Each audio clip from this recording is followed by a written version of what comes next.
भैया पूरा ठाकरे गुट ही असंतुष्ट है। आप क्या बात कर रहे हो? पूरा गुट असंतुष्ट है। वहाँ जितनी असंतुष्टि वहाँ पर है और कहीं नहीं है।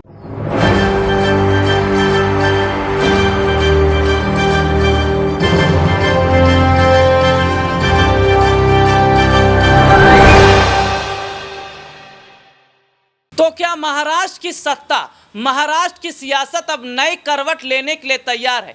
और महाराष्ट्र में क्या अब वो होने वाला है जिसकी कल्पना बीजेपी ने करी भी नहीं थी? और कहावत तो यही कही जाती है कि जो दूसरों के लिए गड्ढा खोदता है वो उसमें आखिरकार गिर ही जाता है। उद्धव ठाकरे के हाथ से आपने सब कुछ छीन लिया, कुर्सी भी छीन ली, पार्टी का सिंबल भी छीन लिया, चुनाव चिन्ह भी छीन लिया, लेकिन उद्धव ठाकरे ने कहा कि ये तो वक्त है और वक्त हमेशा एक जैसा नहीं रहता। आज जिस उद्धव ठाकरे को लेकर अगर मैं बात कर रहा हूं, वही उद्धव ठाकरे एक वक्त में हैरान, परेशान, निराश थे, लेकिन वही उद्धव ठाकरे अब कह रहे हैं कि वक्त आ गया है। वक्त उनका आया है क्योंकि महाराष्ट्र की जो हालात है, महाराष्ट्र की जो सियासत है, वो ये बता रही है कि एकनाथ शिंदे अब तैयारी कर रहे हैं उद्धव ठाकरे के साथ आने की। और कैसे? शिंदे के साथ के एक नहीं, दो नहीं, तीन नहीं, चार नहीं, 22 विधायक समझ रहे हैं, 22 विधायक अब बीजेपी के खिलाफ खड़े हो गए, क्योंकि बीजेपी ने किया वही जो बिहार में नीतीश के साथ किया था। बिहार में देखने को मिला कि किस तरीके से जब बीजेपी के साथ गठबंधन था जेडीयू का, उस वक्त नीतीश को केवल सीएम कुर्सी पर बिठाया गया था, बाकी पर्दे के पीछे जितना भी काम था सब बीजेपी कर रही थी। और यही तो अब महाराष्ट्र में हो रहा है। शिंदे को केवल कुर्सी पर बिठाया गया, सारा काम बीजेपी कर रही है, लेकिन अचानक देवेंद्र फडणवीस को महाराष्ट्र में जिस तरीके से आगे बढ़ाया गया, उसके बाद शिंदे समझ गए कि माहौल ठीक नहीं है महाराष्ट्र का। और अगर देवेंद्र फडणवीस के हाथ में सत्ता की चाबी आ गई तो शिंदे के पास रह क्या जाएगा? विधायकों की बात करते हैं, क्यों विधायक बगावत कर रहे हैं? दरअसल देखा जा रहा है कि मंत्रिमंडल में ज्यादातर विधायक वो हैं जो बीजेपी के हैं और देवेंद्र फडणवीस भी बीजेपी के हैं। तो जाहिर तौर पर बीजेपी अपने ही नेताओं को और कार्यकर्ता विधायकों को बढ़ाएगी।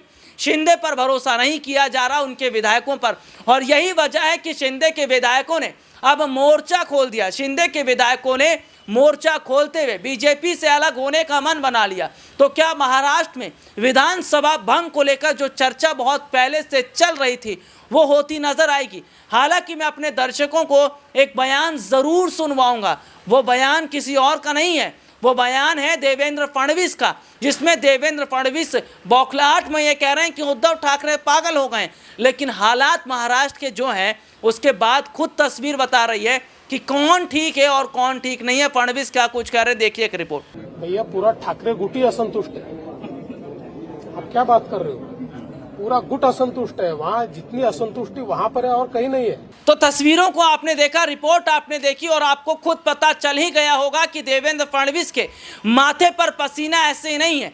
मौसम भले ही गर्मी का चल रहा हो, लेकिन ये पसीना सियासत का है, ये पसीना सरकार गिरने का है। और अगर देवेंद्र फडणवीस इस बार जो है कहीं ना कहीं शिंदे को नाराज कर देते हैं तो महाराष्ट्र में बड़ी मुश्किल में बीजेपी फंस जाएगी। और अगर शिंदे और विधायकों ने फैसला कर लिया उद्धव ठाकरे का, तो क्या उद्धव ठाकरे अगर ये कह रहे हैं कि वक्त पड़ा तो विधायकों का समर्थन दिखा देंगे, तो क्या वाकई अब कमान और तमाम जिम्मेदारियां उद्धव के पास आने वाली और सरकार पलट रही है?